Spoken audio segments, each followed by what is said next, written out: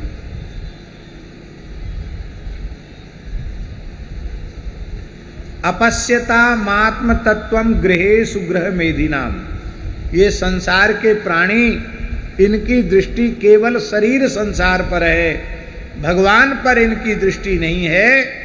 इसलिए ये ग्रहासक्त विषयासक्त प्राणी, इनके जीवन में कहने सुनने की बातें केवल कहने सुनने तक सीमित रह जाती हैं। इनके पास आत्म कल्याण के संबंध में सोचने का अवकाश भी नहीं। इनकी क्या दुर्दशा है। निद्रया क्रियते नक्तम व्यवायेन च वावयः दिवा चार्थे हया राजन कुटुंब भरणे नवा। सारी रात सोने में व्यतीत हो जाती है। निद्रा देवी रात्रि के मूल्यवान समय की चोरी कर लेती है। रात्रि में भजन बहुत अच्छा बनता है। हमारे ब्रज के भगवत प्राप्त महान सिद्ध संत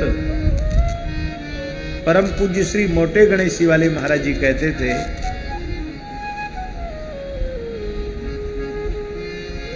कि रात्रि को 2 बजे से लेकर सवेरे 5 बजे तक भजन की हाट लगती है। क्या कहते थे? हाट जानते हो? बाजार। भजन का बाजार लगता है रात्रि को 2 बजे से लेकर सवेरे 5 बजे तक।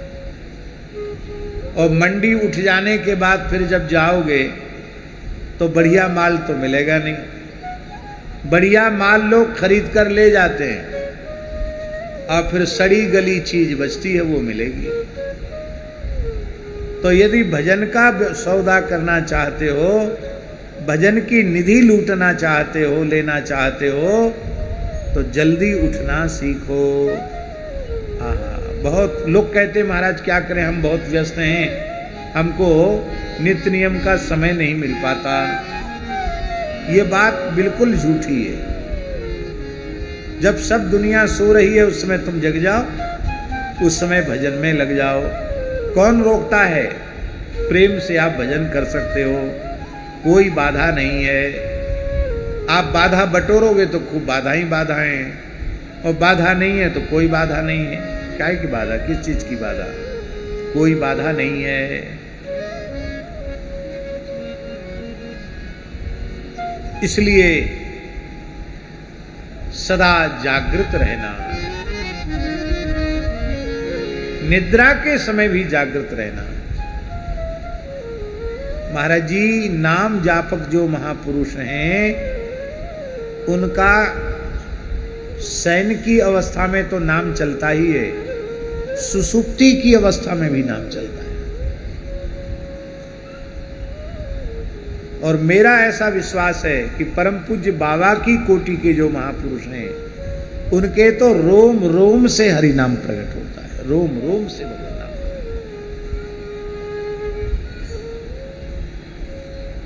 इसी को वस्तुतः अजपा जप कहते हैं। नाम तन मन प्राण में समाहित हो जाता है। ठाकुर श्री विजय कृष्ण गोस्वामी जी के जीवन की एक घटना है, उनके जीवन चरित्र में हमने स्वयं पढ़ी है। वृंदावन में बैठक कुंभ था और पूज्य ठाकुर विजय कृष्ण गोस्वामी जटिया बाबा उस समय अपने परिकर के सहित वृंदावन में विराज रहे थे। यमुना पुलिन में कुंभ लगा हुआ था। चलते चलते सहसा बाबा एक जगह रुक गए। तो लोगों ने पूछा कि यहाँ क्यों रुक गए? बोले ध्यान देकर सुनो। तो वहाँ महामंत्र की ध्वनि प्रकट हो रही थी। हरे कृष्ण महामंत्र की ध्वनि वहां प्रकट हो रही थी। सबको बड़ा आश्चर्य हुआ कि कोई व्यक्ति तो दिखाई नहीं पड़ता, ये महामंत्र की ध्वनि कहाँ से आ रही है। बाबा ने कहा इस जगह में कान लगाओ, तो कान लगाया तो और स्पष्ट सुनाई देने पड़ने लगी। तब सबने कहा महाराज जी ये क्या चमत्कार है, यहाँ से कैसे इतनी मधुर ध्वनि नाम की कैसे आ रही है। तब बाबा के नेत्र सजल हो गए और बाबा ने कहा एक महान नाम जापक संत की हड्डियां यहाँ की रज में इतनी गहराई में विराजमान है, उन हड्डियों में से नाम की ध्वनि प्रकट हो रही है जो यहां तक सुनाई पड़ रही है। तो लोगों को विश्वास नहीं हुआ। तब आपने कहा खोदो। खोदा तो महाराज पूरे शरीर की हड्डियां मिल गईं, प्रत्येक अस्थि में से नाम प्रकट हो रहा था।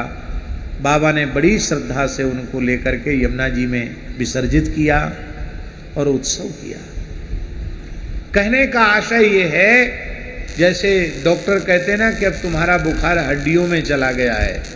जब बुखार जैसी चीज हड्डियों में जा सकती है तो सच्चिदानंद स्वरूप नाम हड्डियों तक क्यों नहीं जा सकता है, अवश्य प्रविष्ट हो सकता है।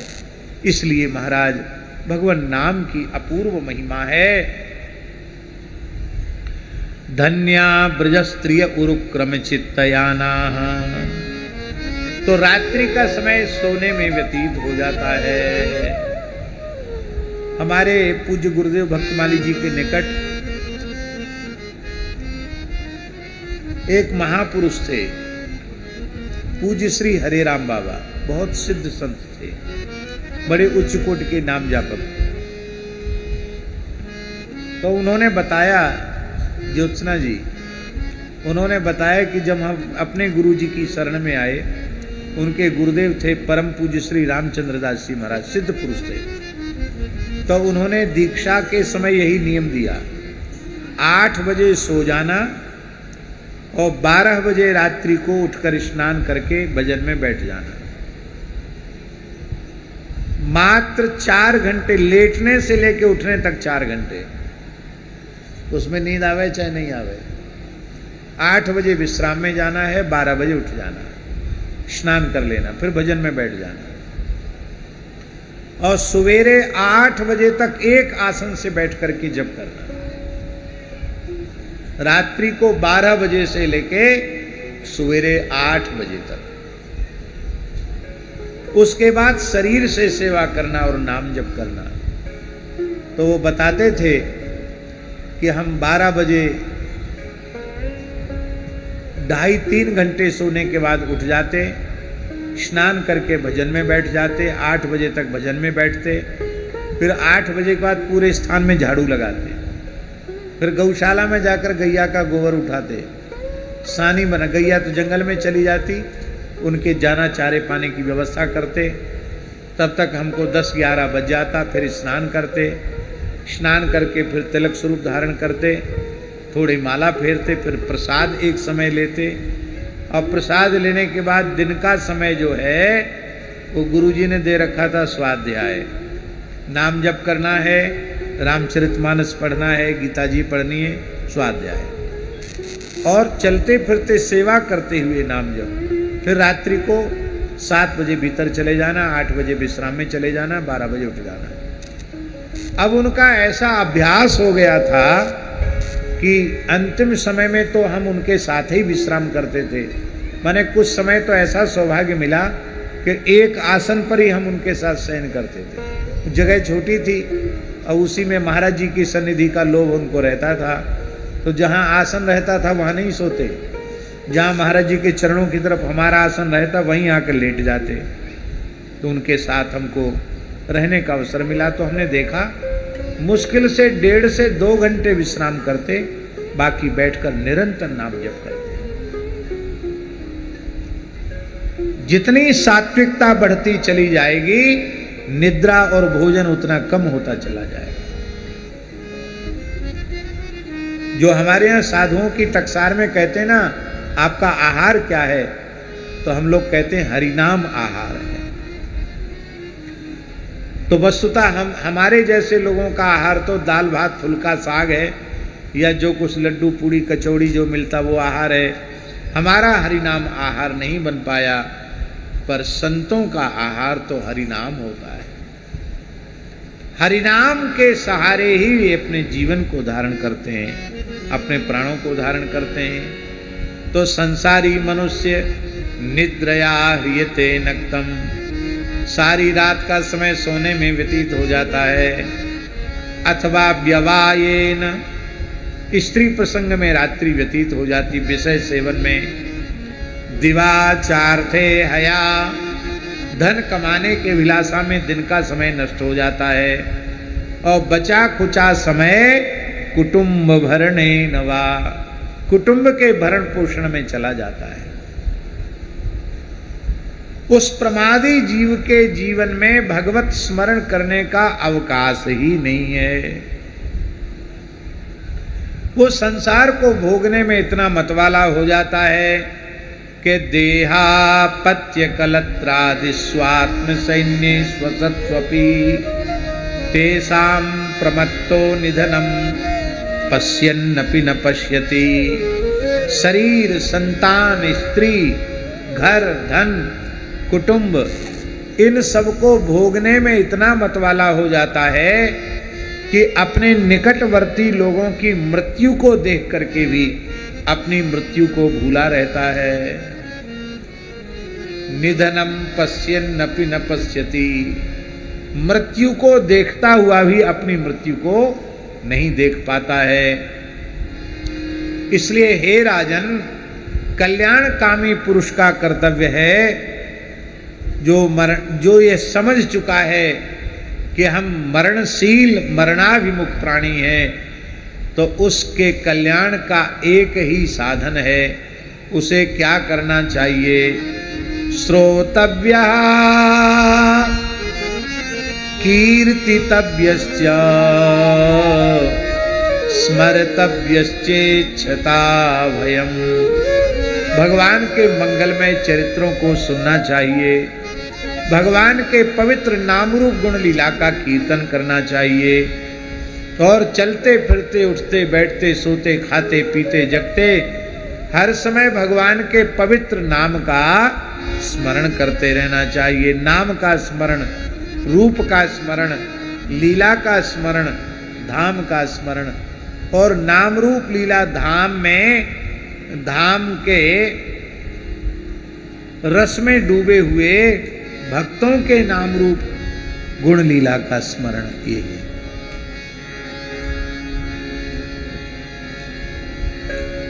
अब समय कम है, हमको पहुंचना है आज प्रहलाद चरित्र तक, नहीं तो अलग अलग हम उदाहरण देते। कीर्तन का अर्थ केवल नाम कीर्तन नहीं है, क्योंकि श्रीमद् भागवत को भी कीर्तन भक्ति कहा गया। वैयासिकी कीर्तने, सुखदेव जी महाराज कीर्तन भक्ति के आचार्य। तो कीर्तन में नाम कीर्तन, रूप कीर्तन, लीला कीर्तन, धाम कीर्तन। नाम कीर्तन, अभी हम लोगों ने बाबा का प्रिय संकीर्तन किया था। भजो निताई गौर राधे श्याम जपो हरे कृष्ण हरे राम। भजो निताई, गाइए। गौर राधे श्याम जपो हरे कृष्ण हरे राम।